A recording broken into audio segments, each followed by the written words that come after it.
ani a Theng châu hi rin na le thil ti te na dik lo thei lo ani Pathian pakhat châu a om ma Ama châu chu yak tur ani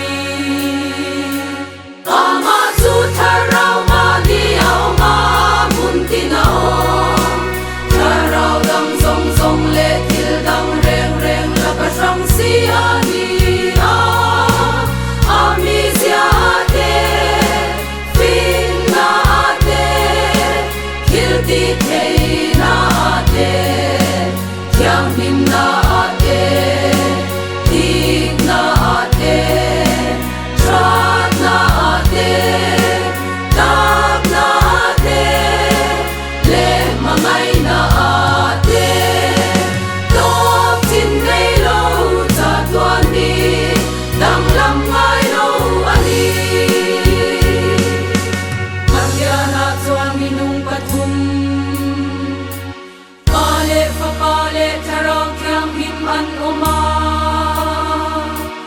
an pathum hian pathian pakhat an ni a ni na thu mu thil ti thei na le ro pui na in thuk an ni leile van le a chu thil om zong zong siam tu pathian chuan vi jing hi shat na fel na le yang lim na a ma an pui mi pa a le Hmeichhia a siama hi zong zong hi bul thu mun le chung ko khata u na anga in trui ko pe kan ni Mishin te chuan an ma ni du thu nge in pathian dan an bo chia a Tiam lo na le chiat na a chuan an ma ni an in bar lu ta a Chu tiam lo na le chiat na le swal hrim na ta chu An ma ni chan chuak tu le cha tuan nun na pe tu ri Mangai na top nei lo pathian chuan A cha tuan ko pa nei chun lal li so Krista chu ko vela arok ni ra Ama zara chau chuan mi hring te hi chan da min an om thea Chu cha tuan fa pa chu mi hring tak ka lo chang ma Ni nu pa khat mi se pa ni nei pathian tak le mi hring tak ani kum khwa ta ani Tharau thiang lim thil ti thei na in nula thiang lim ma ni chuan a pa ya A hringa ma se swala nei lo Mi swal ti dan pathian dan chu a zom fam ki ma Pathian in dik na put hen chuak tur le mi hring te pathian rem tir turi In thoi na tak le fam ki mata na in na na Cross a thia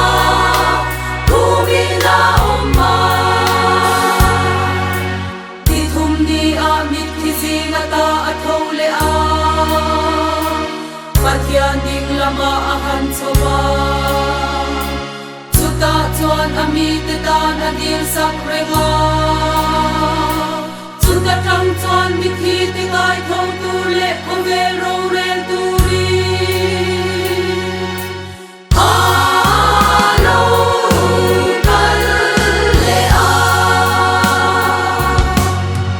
Tharau thiang lim pa le fa pa At ta lo chuak chuan mi hring Te chu chan dam na chang tu a siama An sual zia le chung ping zia te a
thiam chan tir na te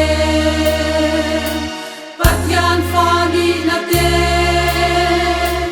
tharang thiam lim chen pui na azara ti thiam lim na te chatuan ro pui na te an changa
Rau kui taka alau kalle na hun ma